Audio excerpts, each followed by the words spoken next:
బలముందయ్యా. మీరు మాట్లాడితే మేము బ్రతుకుతామయ్యా. మీరు కొద్ది నిమిషాలు మాతో మాట్లాడి నీ దాసుని మరుగు చేయండి అయ్యా. మీరు మాట్లాడండి అయ్యా. నీ వాక్యములో ఉన్న శక్తి ప్రభావమును మేము అనుభవించినట్లుగా మాతో మాట్లాడి మా ప్రాణములను ధైర్యపరచమని యేసు శక్తి కలిగిన నామములో అడిగి వేడుకొని ఉన్నాము మా ప్రియ పరలోకపు తండ్రి. ఆమేన్. ఆమేన్. దేవునికి స్తోత్రాలు. కొద్ది నిమిషాలు దేవుని వాక్యాన్ని మనం ఆలకిద్దాం. ఒక మాట చదువుకుందాం. 2వ రాజులు గ్రంథము 4వ అధ్యాయము 38వ వచనాన్ని ఒకసారి చదువుకుందాం.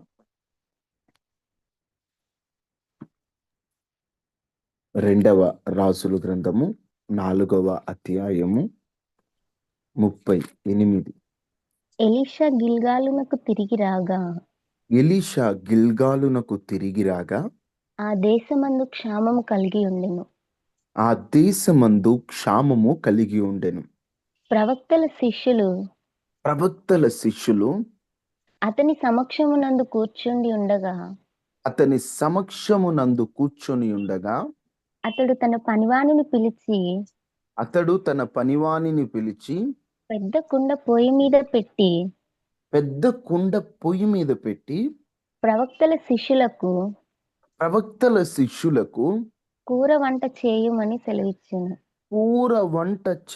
సెలవిచ్చెను. చదవమ్మా తర్వాత వచనం కూడా. అయితే ఒకడు కూరాకులు ఏరుటకు పొలములోకి పోయి వెర్రి ద్రాక్ష చెట్టును చూచి దాని గుణము ఎరుగక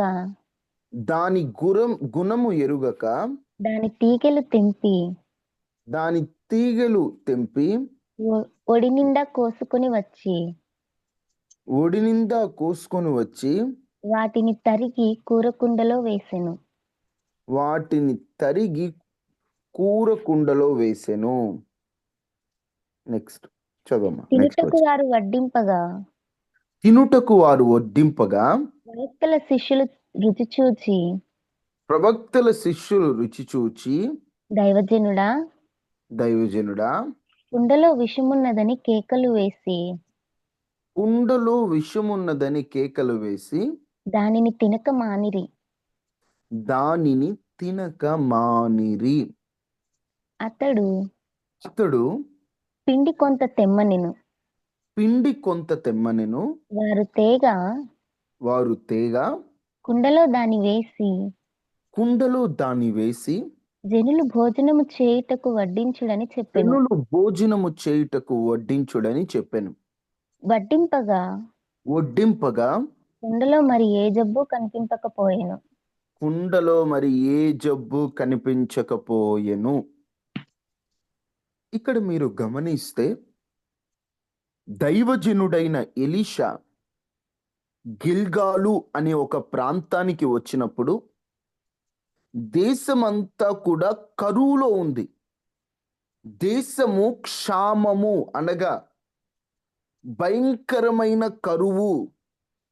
తినడానికి తిండి లేదు, సరైన పంట పండట్లేదు, వర్షాలు లేవు. ఇక్కడ ఒక మాటలో చెప్పాలంటే ఒక ప్రాంతానికి క్షామం వచ్చింది అంటే అది 3 రకాలుగా ఉంటుంది. ఒకటి, ఆ ప్రాంతములో వర్షము లేదు. 2, ఆ ప్రాంతములో పంట పొలాలు పండలేదు.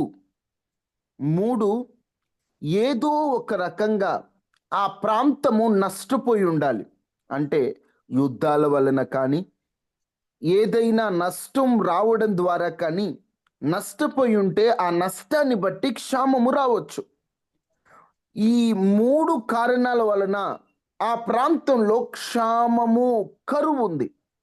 ఆ కరువు కాలములో ఎలీషా ప్రవక్త తన శిష్యులతో చెప్పాడు, ఒక కుండను తీసుకొని అది పొయ్యి మీద పెట్టి ఆ కుండ ద్వారా నేను ఒక వంటకాన్ని మీకు చెబుతాను, ఆ వంటకాన్ని సిద్ధం చేయండి. ఈ కరువు కాలములో ఆ కుండలో వంట సిద్ధము చేయడం అవసరం అన్నాడు. ఏమిటయా దీని యొక్క ఆత్మీయ అర్థము? కరువు రావడానికి 3 కారణాలు అన్నట్లుగా ఈ రోజున ఆత్మీయ కరువు వచ్చేసిందండి. మన ప్రాంతాలలో, మన దేశములలో ఆత్మీయ కరువు. ఆత్మీయ కరువు అంటే ఒకటి, వర్షము లేదు.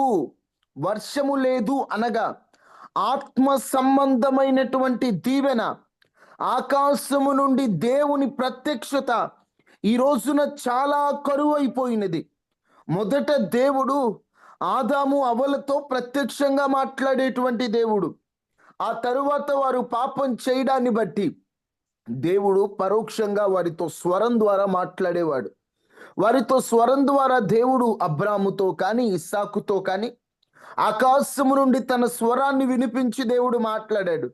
తరువాతి కాలం ప్రజల్లో పాపం విస్తరించుట ద్వారా దేవుడు ప్రవక్తల ద్వారా మాట్లాడాడు, దర్శనముల ద్వారా మాట్లాడాడు, కళల ద్వారా మాట్లాడేవాడు. దేవుడు దేవదూతల ద్వారా మాట్లాడించాడు. అలాగున దేవుడు మాట్లాడిస్తూ ఉన్నాడు. కానీ నేటి కాలములో దేవుని వాక్కు కరువైపోతుంది. దేవుని చిత్తమును కనుక్కొని దర్శనముల ద్వారా గాని, కళల ద్వారా గాని, వరముల ద్వారా గాని దేవుని చిత్తమును, ఆకాశపు దీవెనను ఆశించేవారు, ఆ వరాన్ని పొందుకునేటువంటి వారు తక్కువగా ఉన్నారు. ఒకనాటి ప్రత్యక్షతలు ఇప్పుడు లేవు. ఉన్నాయి కానీ అక్కడ మాత్రమే ఉన్నాయి. ఒకనాటి బలమైన రోషముతో కూడిన భక్తి ఇప్పుడు తక్కువైపోయింది. ఒకనాడు దేవుని కొరకు బ్రతకాలనే తృష్ణ ఇప్పుడు తక్కువైపోయింది. ఒకప్పుడు భక్తి చేయడం అంటే చాలా కష్టాలతో కూడినది. ఆనాటి కాలములో ప్రాణాలైనా అర్పించారండి, హతసాక్షులైపోయారండి. యేసుక్రీస్తు ప్రభు 12 మంది శిష్యులలో ఇస్కరియోతు యూదా ఉరేసుకొని చనిపోతే ఒక్క యోహాను తప్ప మిగతా 10 మంది ప్రభు కొరకు హతసాక్షులయ్యారు. అంత రోషముతో కూడిన భక్తి ఇప్పుడు తక్కువైపోయింది. ఇప్పుడంతా కూడా ఏదో నామమాత్రమైన భక్తి, ఏదో చేయాలి కాబట్టి చేసే భక్తి. అలాంటి భక్తి పెరిగిపోయి ఆత్మ సంబంధమైన కరువుతో బాధపడుతున్నాం అందరం. ఆత్మ సంబంధమైన కరువు, ప్రత్యక్షతలు లేవు, చాలా తక్కువైపోయింది. దేవుని మాట తక్కువైపోయింది, దర్శనాలు తక్కువైపోయాయి, ప్రవచనాలు తక్కువైపోయాయి, ఆత్మ సంబంధమైన వరములన్నీ తక్కువైపోయాయి. ఒకప్పుడు ప్రసంగిస్తే ఒక్కొక్క ప్రసంగానికి 1000 మంది కదిలించేవారు. కొంతమంది దైవజనులు వారు ప్రసంగించినప్పుడట ఎంత పాప అయినా కూడా ఆ పాపాన్ని ఒప్పుకొని యథార్థంగా నేను పాపినని ఒప్పుకునేవారు. ఈరోజు ప్రసంగాలు పెరిగిపోతున్నాయి, ప్రసంగికులు పెరిగిపోతున్నాయి, కానీ ఆనాటి ఉజ్జీవం కరువైపోయింది. ఆనాటి ఆ బలం కరువైపోయింది అనిపిస్తుంది. వీధికో సంఘం, ఊరికో 100 దైవజనులున్నా ఎందుకో దేవుని నామానికి మహిమ రావాల్సింది పోయి అవమానం ఎక్కువగా వచ్చేస్తుంది. కారణం ఆత్మ సంబంధమైన కరువు. ఎందుకు ఆ కరువు? పరసంబంధమైనటువంటి ఆశీర్వాదం, పరసంబంధమైన వరాలు తక్కువైపోయాయి కాబట్టి ఈ రోజున ఆత్మ సంబంధమైన కరువులో ఉన్నాం. 2, పంట పొలాలు పండట్లేదు. దానికి కారణం ఒక మాటలో చెప్పాలంటే బైబిల్లో ఉంటది. యేసుక్రీస్తు ప్రభువారు స్పష్టంగా చెబుతారు, కోత విస్తారంగా ఉంది, కోసేవారు తక్కువ ఉన్నారు అని. నేను ఎప్పుడు మీతో అంటుంటా, కోసేవారు ఇలాగా కనిపించేవారు ఎక్కువ ఉన్నారు, కోత విస్తారంగా ఉంది అని. అంటే కోత విస్తారంగా ఉందంటే దాని అర్థం ఒక మాటలో చెప్పాలంటే అన్యజనులు ఎక్కువైపోతున్నారు, పాపం విస్తరిస్తుంది. ప్రభు కొరకు పనిచేసి ఈ ఆత్మ సంబంధమైనటువంటి పంటను పండించేటువంటి వారు చాలా తక్కువైపోయారు. ఈ రోజుల్లో అలాంటి వారు కరువైపోయారు. ఆత్మ సంబంధమైనటువంటి పంటలు తక్కువైపోయాయి. అందుకే ఆత్మ సంబంధమైన కరువులో ఉన్నాం. నష్టాలు వచ్చేస్తున్నాయి. శత్రువైన అపవాది కొన్ని బాణాలు వేయడం ద్వారా ఆ బాణాల వల్ల ఆత్మ సంబంధమైన క్షామములో, ఆత్మ సంబంధమైనటువంటి కరువులో ఉన్నాం. ఇప్పుడు ఆత్మ సంబంధమైనటువంటి కరువు పోవాలంటే, ఈ క్షామము పోవాలంటే ఏం జరగాలి? ఒక కుండ తీసుకొని ఆ కుండలో వంట సిద్ధపరిచి ఆ కరువంతా, ఆ కరువులో సమృద్ధి దేవుడు ఇవ్వాలి. ఇప్పుడు ఆ కుండ దేనికి సాదృశ్యం? బైబిల్ ప్రకారంగా చేయండి ఒక్కసారి. ఇర్మియా గ్రంథం, ఇర్మియా గ్రంథం 18వ అధ్యాయం. కుండ దేనికి సాదృశ్యమో మనం చూద్దాం. ఇర్మియా గ్రంథము 18వ అధ్యాయం 6వ వచనం. ఇశ్రాయేలు వారలారా, ఇశ్రాయేలు వారెలారా, ఈ కుమ్మరి మంటికి చేసినట్లు ఈ కుమ్మరి మంటికి చేసినట్లు నేను మీకు చేయలేనా? నేను మీకు చేయలేదా? ఇదే యెహోవా వాక్కు. ఇదే యెహోవా వాక్కు. జిగటమన్ను జిగటమన్ను కుమ్మరి చేతిలో ఉన్నట్టుగా కుమ్మరి చేతిలో ఉన్నట్టుగా ఇశ్రాయేలు వారలారా, ఇశ్రాయేలు వారెలారా, మీరు నా చేతిలో ఉన్నారు. మీరు నా చేతిలో ఉన్నారు. దాని పెళ్ళగింతుననియో, దాని పెళ్ళగింతుననియో, ఇరుగగొట్టుదుననియో, ఇరగొట్టుదుననియో, నశింపజేయుదుననియో, నశింపచేయుదుననియో, ఏదో ఒక జనమును గూర్చి గాని ఏదో ఒక జనమునుగా గూర్చిగా. ఈ మాట మనం చదువుతున్నప్పుడు మనకు అర్థమవుతుంది ఏంటంటే, దేవుడు పరమ కుమ్మరి, మనము ఆయన చేతిలో ఉన్న కుండలము. ఆయన మనలని ఒక కుండగా మలచినట్లుగా మనకి ఇక్కడ అర్థమవుతుంది.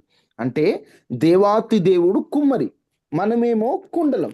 ఇప్పుడు ఈ మాట ప్రకారంగా సాదృశ్యపరంగా చూసుకుంటే, ఆనాటి కాలంలో దేశంలో కరువు వచ్చింది. ఆ కరువు వచ్చినప్పుడు ఆ కరువుని ఆ కరువుని నాశనం చేయడానికి, ఆ కరువులో వారిని పోషించడానికి ఒక కుండ అవసరమైంది. ఆ కుండని ఆ శిష్యులందరూ కూడా ఏం చేశారంటే, ఆ కుండని తీసుకొచ్చి ఆ కుండలో వంట సిద్ధం చేద్దాం అనుకున్నారు. ఆ కుండని వాడదాం అనుకున్నారు. కానీ ఆ కుండలో వంట సిద్ధం చేస్తున్నప్పుడు ఆ వంటలో అన్నీ వేస్తూ ఉన్నారండి. అన్నీ వేస్తూ, కూరాకులు అన్నీ వేస్తూ తెలియక వేశారంటే వెర్రి ద్రాక్షలు వేశారు. ఏం చేశారు? వెర్రి ద్రాక్ష చెట్టు. వాస్తవంగా చెప్పాలంటే ఒక ద్రాక్ష చెట్టును చూచి దాని గుణమెరుగక, దాని గుణమెరుగక, మీకు అర్థమయ్యేటట్లు చెప్పాలంటే, ఇప్పుడంటే మనం అన్ని అల్యూమినియం పాత్రలు, స్టీల్ పాత్రలు వచ్చేసాయి. అప్పటి కాలంలో ఏదైనా వండాలంటే మట్టి కుండల్లో ఉండేవాళ్ళు.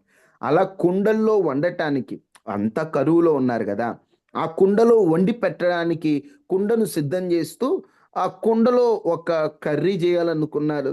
మన భాషలో చెప్పాలంటే ద్రాక్ష కర్రీ అనుకుందాం. మనం అయితే తినాం, కానీ వాళ్ళైతే దాన్ని తింటారు అనుకుంటా. ఆ ద్రాక్ష బాగా మిక్స్ చేసి ద్రాక్ష కర్రీ చేసి అందరికి పెడదాం అనుకున్నారు. ఆ ద్రాక్ష కర్రీ చేయాలనుకున్నప్పుడు అడవికి వెళ్ళి ద్రాక్షలు కోసుకురావాలి.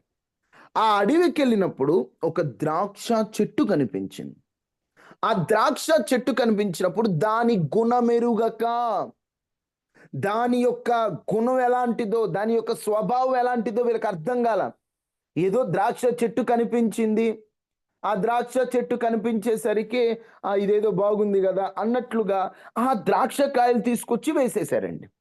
వేసేసిన తర్వాత కొంతసేపటికే కుండలో విషం తయారైపోయింది. ఏమిటయ్యా దీని యొక్క అర్థం అంటే, ఒక మాటలో చెప్పాలంటే, అమ్మా, ఆ కుండ మనకే సాదృశ్యం. దేశములో ఉన్న క్షామం పోయేటట్లుగా దేవుడు మనల్ని తన పాత్రగా వాడుకుందాం అనుకుంటున్నాడు. కానీ దేవుడు మనల్ని తన పాత్రగా వాడాలనుకున్నా, మనకు తెలియకుండా ఆ పనికిరాని ద్రాక్ష చెట్టు వేసి ఆ యొక్క వంటంతా చెడిపోయినట్లుగా. అర్థమయ్యేటట్లు చెప్పాలంటే, దోసకాయ తెలుసు కదా మీకు? చేదైన దోసకాయ కూరలో వేసి కూర చేస్తే ఏమైపోద్దమ్మా?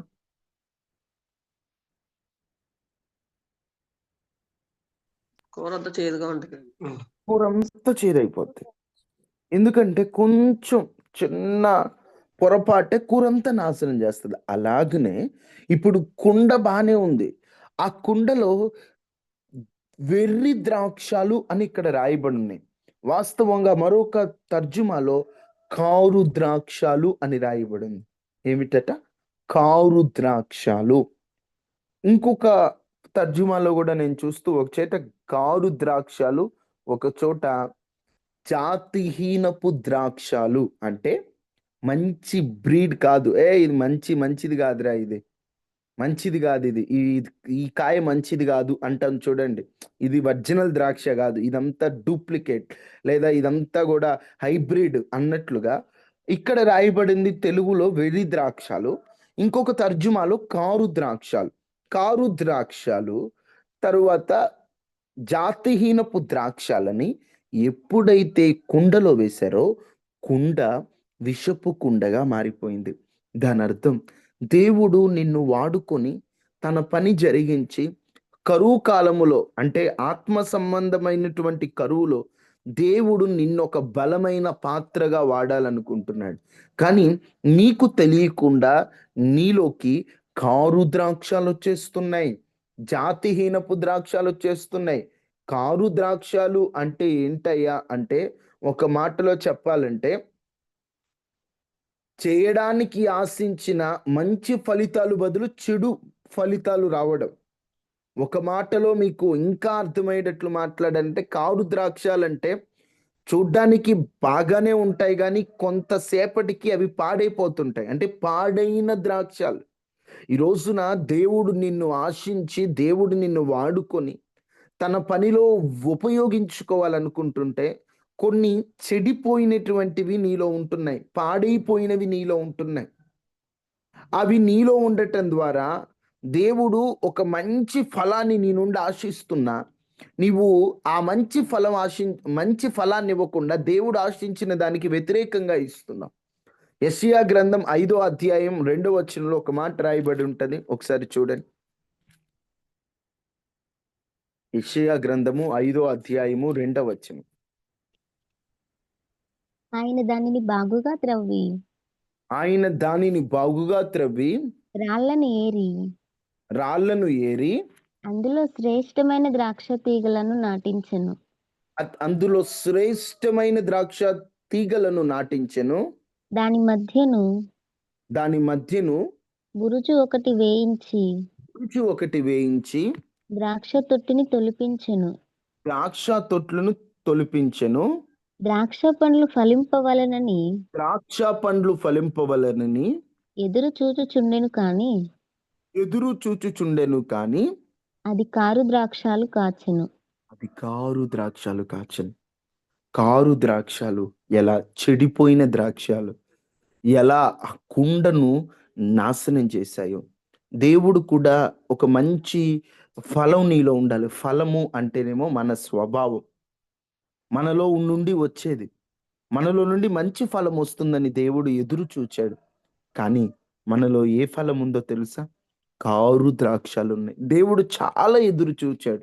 ఈ వ్యక్తి ఇప్పటికైనా నా పాత్రగా వాడబడాలంటే, ఈ వ్యక్తిలో మంచి ఫలం ఉంటదని దేవుడు ఆశపడితే మనము తెలియక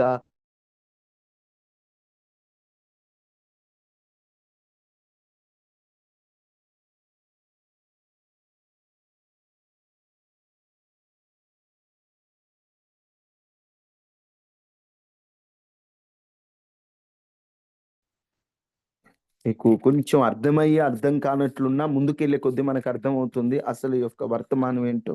ఇర్మియా 2:21. శ్రేష్టమైన ద్రాక్షవల్లి వంటి దానిగా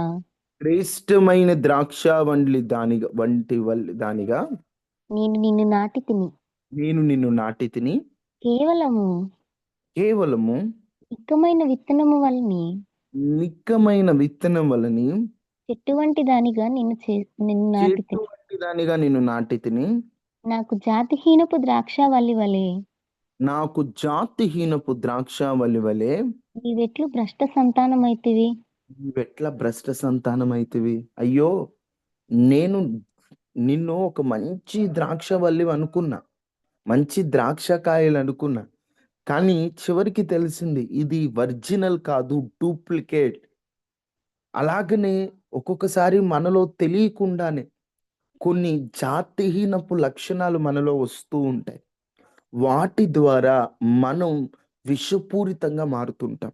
ఒక్క మాటలో చెప్పాలంటే కుండ నీకు నాకు సాదృశ్యం. ద్రాక్షాలు మనలో ఉండే స్వభావం, మనలో ఏముంటుంది, మనలో నుండి ఏమి బయటకు వస్తుంది అనేటువంటి అర్థం. ఈరోజు నీలో ఏమున్నాయి? ద్రాక్షాలు చూశారు, చూడ్డానికి బాగున్నాయని వాటి గుణం ఎరుగక, వాటి స్వభావం ఎలా ఉంటుందో వారు పట్టించుకోకుండా కుండలో వేశారు. కుండంతా విషం అయిపోయింది. నిజం చెప్పాలంటే అందరికీ పెట్టేది ఎంత జాగ్రత్త పడాలండి. కానీ ఏముందిలే అనుకున్నారు, చివరికి మొత్తం మొత్తం అంతా నాశనం అయిపోయింది. ఈరోజు నీలో నాలో కూడా కొన్ని మనలో ఏముందిలే అనుకొని మనం వాటికి ఛాన్స్ ఇస్తున్నాం. మనమంతా విషంగా మారిపోతున్నాం. మనలో విషం ఎక్కువైపోతుంది, మనకు తెలియట్లేదు. ఆ విషమే రోజు రోజుకి ఎక్కువైపోయి దేవునికి దూరం చేస్తుంది.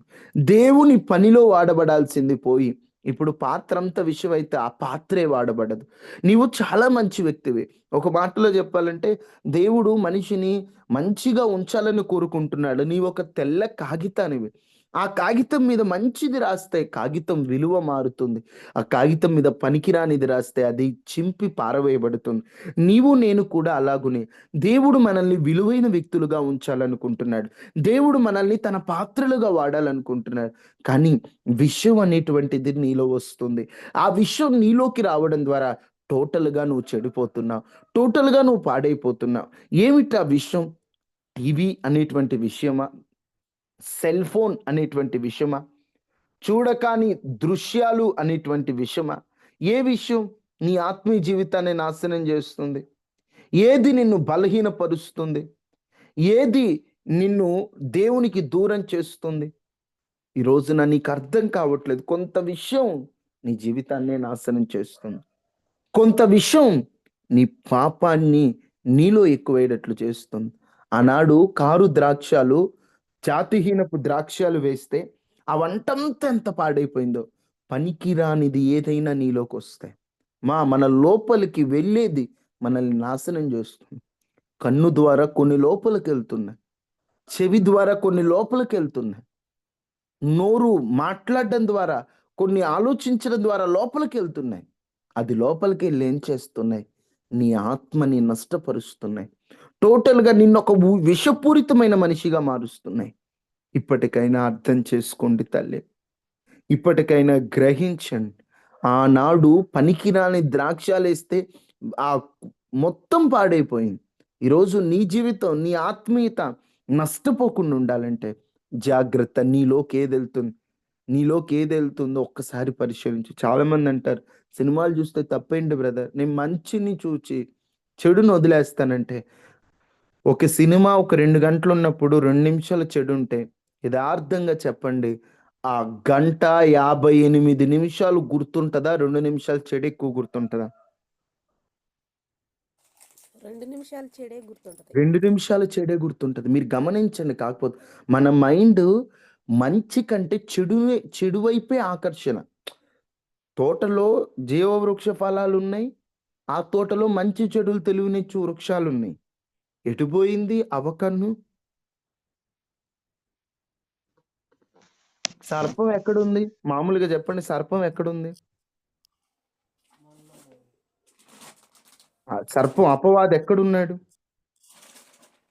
చెట్టు మీద ఉన్నాడు. చెట్టు మీద ఉన్నాడు. ఇప్పుడు చెట్టు మీద ఉన్న అపవాది మాటలు అర్థమయ్యాయంటే చెట్టుకు దగ్గరలో ఉందా తల్లి, దూరంలో ఉందనా? దగ్గరలోనే ఉంది.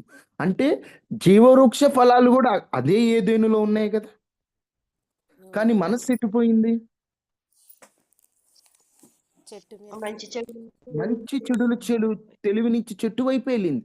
అంటే మనల్ని పాడు చేసే వాటి వైపే మన మనసు ఆకర్షిస్తుంది. మనిషి యొక్క నైజం అది. అందుకనే మనం ఏం చూస్తున్నామో, ఎలాంటివి మాట్లాడుతున్నామో, ఎవరితో సావాసం చేస్తున్నామో, ఎక్కడ ఉంటున్నామో, ఎలాంటి వారితో మాట్లాడుతున్నామో ఒక కంట కనిపెడతా ఉండాలి. ఏముందిలే, ఇదేముందిలే, అదేముందిలే అనుకోవద్దు తల్లి. ఒకసారి ఆలోచించండి బ్రదర్ సిస్టర్స్. చిన్నదే కదా, చిన్న సీరియల్లే ఒక్కరోజు చూసావంటే రెండో రోజు చూడాలనిపిస్తుంది. చిన్న టీవీ షోనే ఒకసారి చూసావంటే రెండోసారి టీవీ పెట్టాలనిపిస్తుంది. ఎంత డేంజర్ అంటే ఇవి. కుండలో ఆనాడు కొంచెం కారు ద్రాక్షాలు ఇస్తే మొత్తం అన్ని ఆ వెర్రి ద్రాక్షాలు బట్టి కూరంతా చెడిపోయినట్టు నీవు చెడిపోతావు. అందుకనే జాగ్రత్త. ఏం వింటున్నామా, ఏం చూస్తున్నామా, ఎవరితో మాట్లాడుతున్నా ఒక కంట కనిపెడుతూ ఎప్పటికప్పుడు పరిశీలించుకుంటూ ఉంటేనే ఆయన రాకడలో సిద్ధపడతాం, ఎత్తబడతాం. అలా కాకుండా నా ఇష్టం, నా జీవితం, నచ్చిన వాళ్ళతో మాట్లాడతాను, నచ్చింది చేస్తాను, వాళ్ళు తప్పు చేయట్లేదా, వీళ్ళు తప్పు చేయట్లేదా అని వాళ్ళ మీద వీళ్ళ మీద మనం అంత పొంతనలు పెట్టుకుంటూ పోలికలు చూసుకుంటూ ఉన్నామంటే ఆత్మీయ జీవితంలో చాలా నష్టపోతాం. ఇప్పటికైనా నష్టపోకముందే ఆనాడు వెర్రి ద్రాక్షాలు వేయబట్టి కూరంతా చెడిపోయింది. ఇంకా వెంటనే అందరు అంటున్నారు, అమ్మో కుండలో విషయం ఉంది, కుండలో విషయం ఉంది, కుండలో విషయం ఉంది అని కేకలు వేశారట. ప్రవక్త సరేలే విషపూరితమైంది వదిలేయండి, పడేయింది అనలా. వెంటనే కొంత పిండి తెమ్మన్నాడంట. ఆ పిండి తెచ్చిన వెంటనే వారు ఆ పిండిని ఆ కుండలో వేసిన తర్వాత ఆ చేదంతా విరిగిపోయింది. పిండి దేనికి సాదృశ్యం? వాస్తవంగా చెప్పాలంటే పిండి యేసు క్రీస్తు ప్రభుకి సాదృశ్యం. ఎందుకు యేసుక్రీస్తు ప్రభుకి సాదృశ్యం అంటే యోహాను సువార్త 6:35 ప్రకారం, యోహాను సువార్త 6:35, అందుకు యేసు వారితో ఇట్లను, జీవాహారము నేనే, నా యొద్దకు వచ్చేవాడు ఏమాత్రము ఆకలి గొనడు. అంటే జీవాహారము ఆయనే, రొట్టెను నేనే. అంటే గోధుమలు నలగొట్టబడినట్లుగా యేసుక్రీస్తు ప్రభు నలగొట్టబడ్డాడు. గోధుమలనే కాదు, ఏ పిండి తయారవ్వాలంటే ముందేం చేయాలి? వాటిని నలగొట్టాలి. యేసుక్రీస్తు ప్రభు కూడా మనందరి పాపముల నిమిత్తం సిలువలో నలగొట్టబడి ఆయన వచ్చి మనలో కలిసి మనలో ఉన్న విషమంతా విరగొట్టాడండి. ఆనాడు ఆ యొక్క పిండి ఆ చేదును విరగ్గొట్టి శుద్ధి చేసినట్లు ఈరోజు మనం ఎంతటి పాపులమైన మన ఆత్మను, మన స్వభావాన్ని శుద్ధి చేసి మనల్ని పవిత్రులుగా మారుస్తున్నాడు యేసుక్రీస్తు ప్రభువారు. నీలో ఎంత విషయం ఉన్న ఆయన దగ్గరకు వస్తే నీ విషయమంతా విరగ్గొట్టి, నీ పాపమంతా విరగ్గొట్టి నిన్ను ఒక విలువైన పాత్రగా దేవుడు ఉపయోగించుకుంటాడు. కొంచెం పిండి తీసుకురమ్మన్నాడు. పిండి తెమ్మన్న వెంటనే ఆ పిండి తీసుకొచ్చి దానిలో కలిపారు. విషమంతా విరిగిపోయింది. అప్పుడు అందరికీ వడ్డించారు. అప్పటిదాకా విషపు కుండ ఇప్పుడు ఏ కుండ అయిందంటే అందరి ఆకలి తీర్చే కుండగా మారిపోయింది. చూడండి ఎంత గొప్ప దేవుడో కదా. 40వ అధ్యాయములో కుండలో విషం ఉన్నది. 40వ వచనంలో 41వ వచనంలో అందరి ఆకలి తీర్చిన కుండ.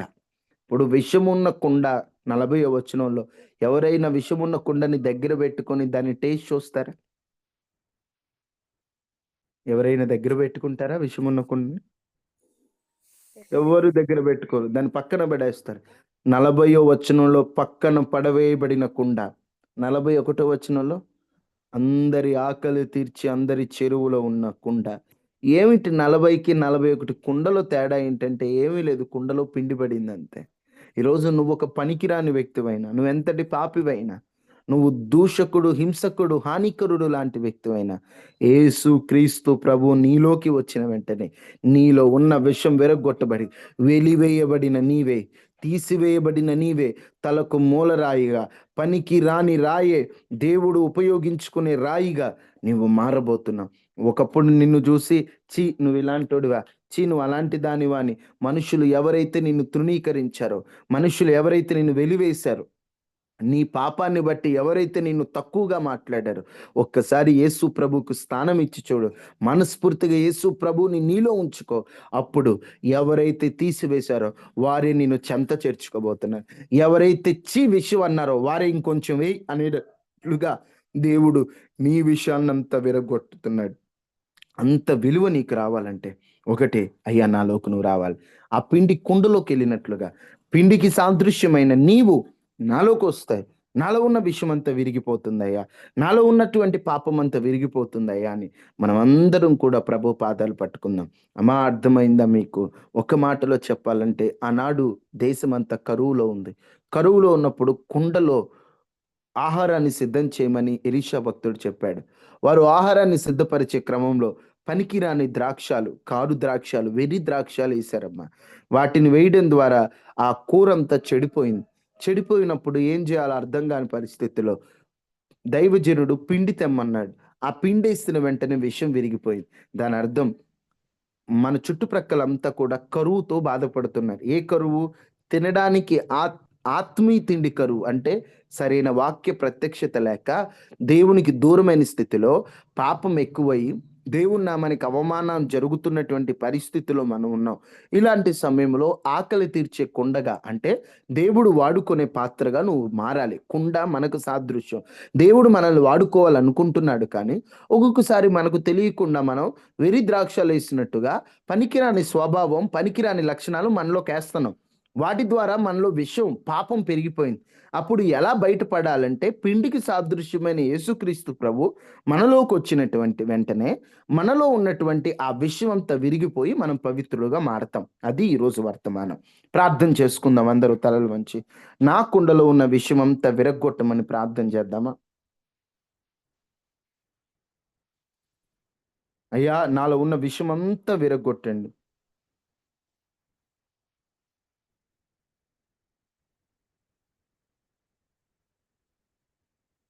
నాలో ఉన్న విషయం అంతా విరగ్గొట్టండి అని అందరూ ప్రార్థన చేసుకుందాం. మహాపరిశుద్ధుడా, మహోన్నతుడు అయిన దేవ, కృపాసత్య సంపూర్ణుడా, కృపగలిగిన రాజా, కుండలో విషం అయ్యా, కుండను నాశనం చేసే సమయంలో పిండొచ్చి ఆ కుండ విషాన్ని విరగ్గొట్టినట్లుగా మాలో ఉన్న విషాన్ని, మాలో ఉన్న పాపం విస్తరిస్తున్న రోజుల్లో మా పాపము నుండి మమ్మల్ని విడిపించి, మాకు త్రోవ చూపించి, మాకు మార్గము ఏర్పరచగలిగిన సర్వశక్తిమంతుడవు నీవు, సర్వాధికారివిని. తండ్రి, మీకు వందనాలయ్యా. ఆశ్చర్యకరుడవు నీవు. మాలో ఉన్న విషయాన్ని విరగ్గొట్టి మీరు మాలోకి రండి. యేసయ్యా, నీవు మాలోకి రావాలయ్యా. మేము మనస్ఫూర్తిగా అదే కోరుకుంటున్నాం. నాయనా, ఈరోజు మాతో మీరు మాట్లాడినందుకు వందనాలు. మేము చేస్తున్న పని పాటలో తోడుగా ఉండండి అయ్యా. తండ్రి, మీరు మాకు తోడుగా ఉంటే మాకు ధైర్యం, మీరు మాకు తోడుగా ఉంటే మా ఫలం. ఈరోజు మా పని పాటల్లో, మా చేతి పనిలో తోడుగా ఉండండి. మందిరాలకు వెళ్తుండగా రాకపోకలను తోడుగా ఉండండి. ప్రతి ఒక్కరిని నీ సన్నిధికి నడిపించండి అయ్యా. ఆదివారపు ఆరాధనలో అందరూ పాల్గొన్నట్లుగా మీరు కృప చూపించి, కనికరించి సహాయం చేయమని, నీ బిడ్డలను దర్శించి, నీ బిడ్డలను బలపరిచి, నీ బిడ్డలను ఆత్మతో అభిషేకించి, నీ బిడ్డలకు తోడుగా ఉండి, నీ బిడ్డల కన్నీటిని తుడిచి, నీ బిడ్డల మీరు ఆశీర్వదించి, ఆత్మీయ కరువులో నీ కొరకు వాడబడేటువంటి వారిగా మమ్మల్ని సిద్ధం చేసి మీరు వాడుకోమని, ఈరోజు వెత్తబడిన వాక్యం నీరు కట్టి ఫలింపచేసి మా చేతి పనుల ప్రయాణాల్లో తోడుగా ఉండండి. వైరస్లు, ప్రమాదాల నుంచి తప్పించమని యేసు శక్తి కలిగిన నామంలో అడిగి వేడుకొని నాము తండ్రి, ఆమేన్. తండ్రి అయిన దేవుని ప్రేమ, కుమారుడైన యేసుక్రీస్తు వారి కృప, పరిశుద్ధాత్మ నిండు సహవాసం మనకి, మన కుటుంబాలకు ఎల్లప్పుడు ప్రభు కృప తోడై ఉండును గాక. ఆమేన్, ఆమేన్. అందరికీ వందనాలు. ఈరోజు ఎవరు ఇళ్ళ దగ్గర ఉండొద్దు. ఆదివారం పూట దేవుని సన్నిధికి వెళ్ళండి, మందిరంలో ఉండండి. ఎన్ని పనులున్నా పనులు ఆపుకొని దేవుని సన్నిధికి వెళ్ళండి. ఇళ్ళ దగ్గర వృధా చేయొద్దు. అందరికీ వందనాలు. సెలవు తీసుకుంటున్నాను. వందనాలమ్మా. వందనాలమ్మా. వందనాలమ్మా. వందనాలమ్మా. వందనాలమ్మా. ప్రైజ్ ది లార్డ్ చెప్పమ్మా. Praise the lord. వందనాలు తమ్ముడు. ప్రైజ్ ది లార్డ్ అమ్మా. వందనాలమ్మా. అందరికీ వందనాలమ్మా. అందరికీ వందనాలండి. వందనాలమ్మా అందరికీ.